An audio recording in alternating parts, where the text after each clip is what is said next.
20th of March 2015, returning the call for the man that's just hung up on me. Thank you for calling I'm going to try and get him back. Pensions. We called you earlier, but you were unavailable. You do not need to call us back, as we will contact you again if we need to.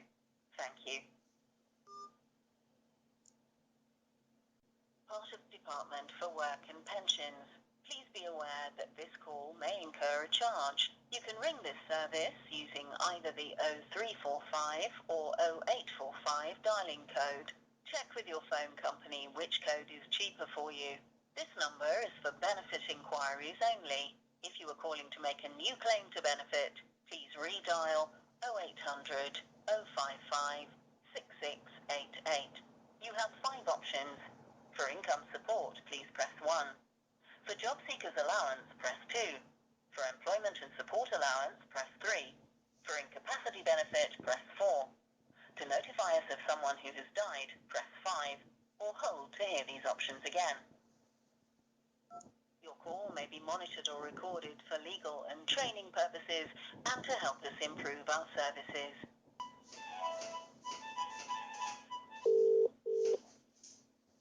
Contact Centre Job Seekers Inquiries. Paul speaking, how can I help? Hello there, I've a problem. I was wondering if you could help me with it. Well, I signed on Tuesday and I was due a payment today. I didn't get a payment, so I phoned up. Turns out I've had a sanction which I've been outrageously angry about, and I've complained about it, and I was told I would receive a call 3 hours later.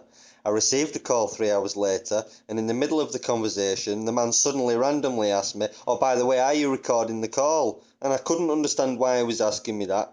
Why would just suddenly, in the middle of conversation, ask me if I'm recording the call, and then tell me he's got to end the call?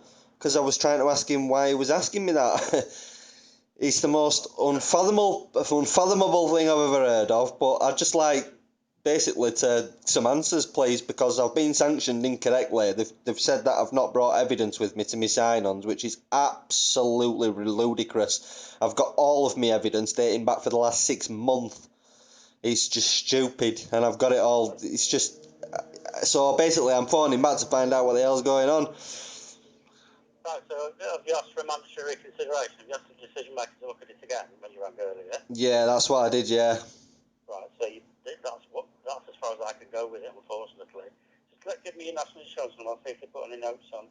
Yeah. The point is that the man cut me off when he did call me back. He cut me off halfway through the call. What's that all about? Well, it's very unethical and it's very rude, and he shouldn't have done it. But do you know who you're speaking to? Did he give his name? No, he didn't give his name, no. But he did say he was from the DWP. Yeah,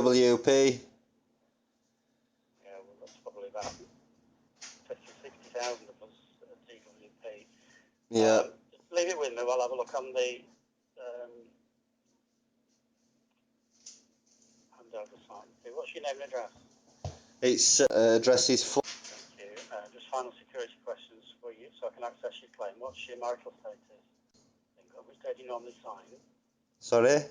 Which day do you normally go in to sign? Tuesdays. Tuesdays. And which bank have you asked for your payments to go into? It's going into... Right, okay. Let's just have a look at the handover systems and I can see if we can find out who it was.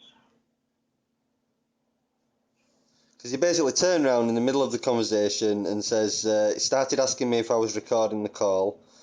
And I asked him why have you suddenly just decided to ask me that. And he says, I have to end the call. And hung up on me, pretty much. Yeah, the point being, even if I was recording the call, what, that's a bit absurd. You're DWP record the calls. We're allowed to. Well, I think anybody's allowed to, really.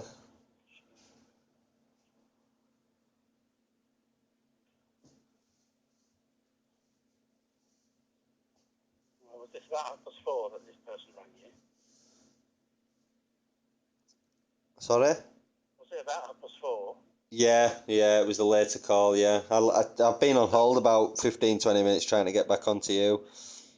I called back straight away.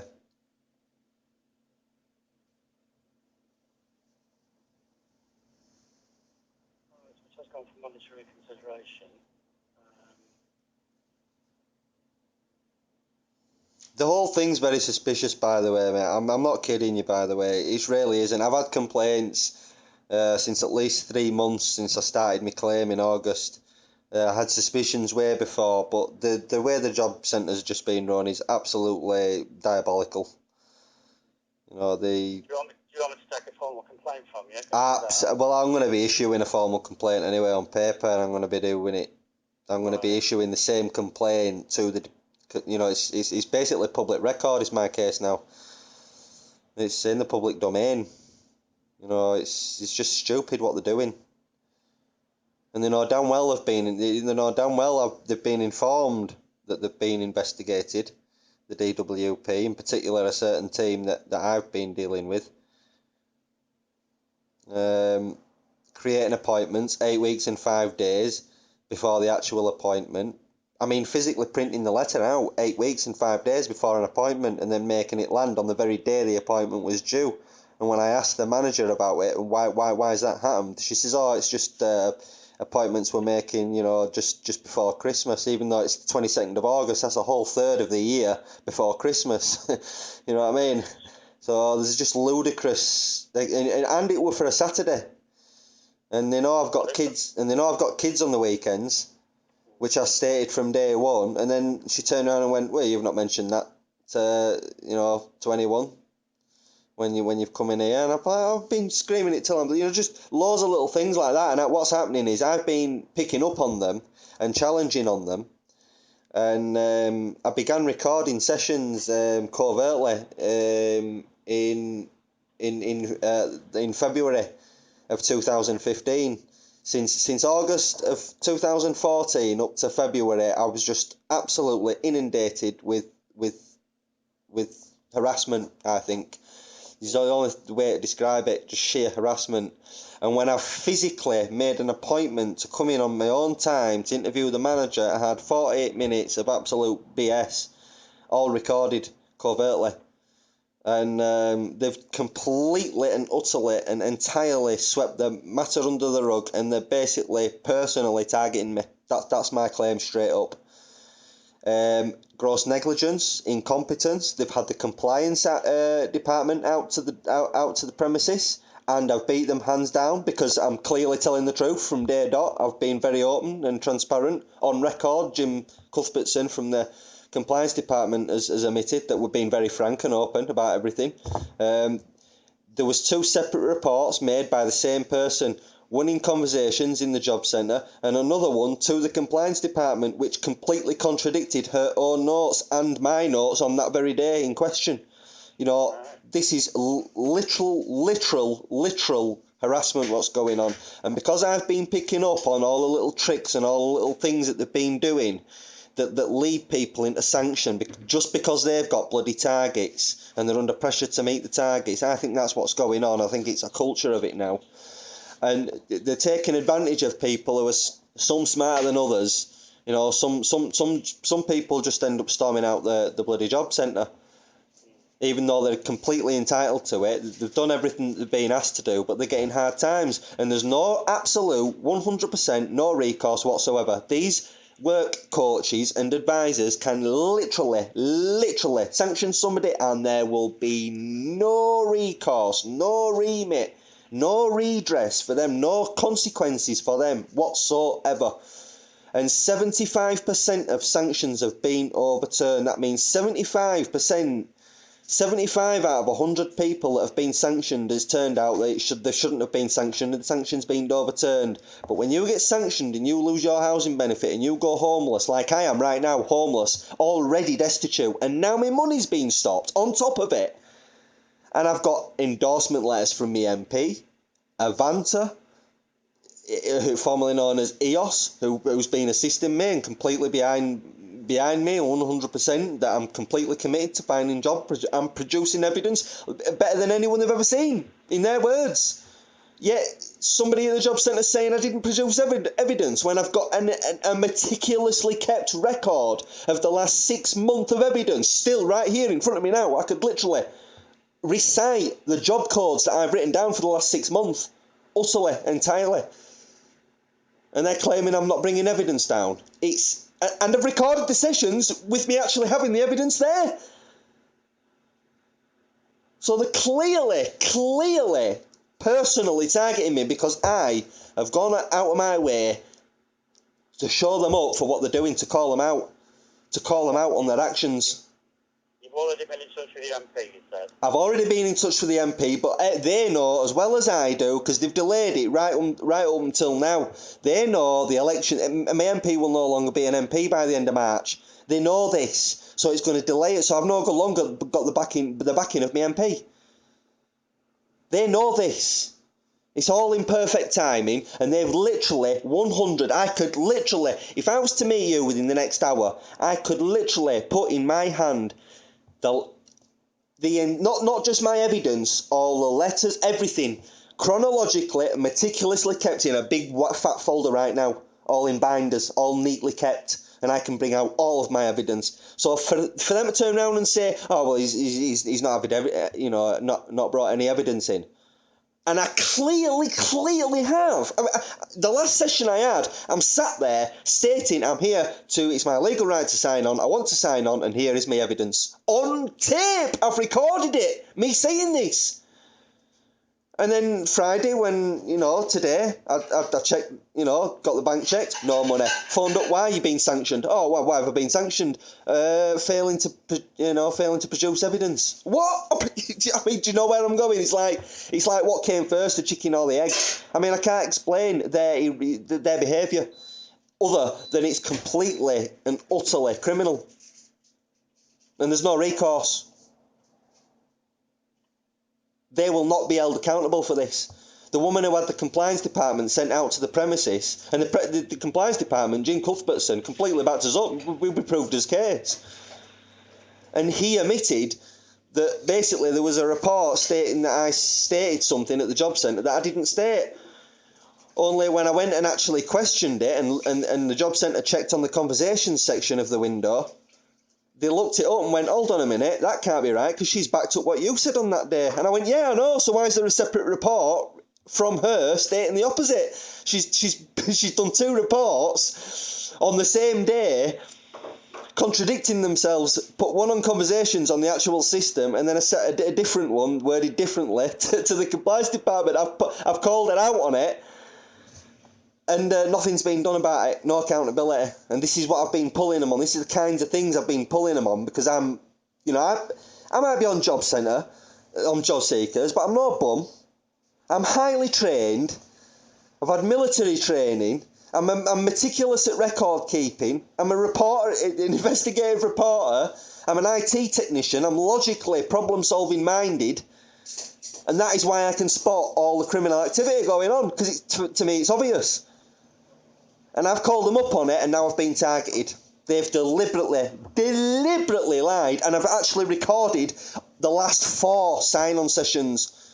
Literally, because I have no choice, because they've literally told me to my face, you need to ask for our consent. And they've told me, basically, that nobody, absolutely 100% nobody, will consent to being recorded. Well, but I still need to record the criminal behaviour going on. So it's not like I've just signed on in August of 2014 and started being a prick. It's been after 6 months of harassment, and then it's got to February of 2015, and I've said enough's enough. I'm not getting any redress, I'm not getting any remedy, I'm not getting any due consideration for my complaints. They're not treating me with respect. They're not treating me as a human being. I'm already destitute and homeless, and now they've just cut my money off, and now I'm going to starve. And they're going to fob me off with hardship payments and bloody food banks, as if I'm not already under enough pressure. Not only will I get my money back because I've got that much overwhelming evidence, not only will I get this money back, but I'm also going to put in for compensation. A week's worth of job seekers allowance on top of what they owe me for every week that I'm under distress and alarmed through destitution.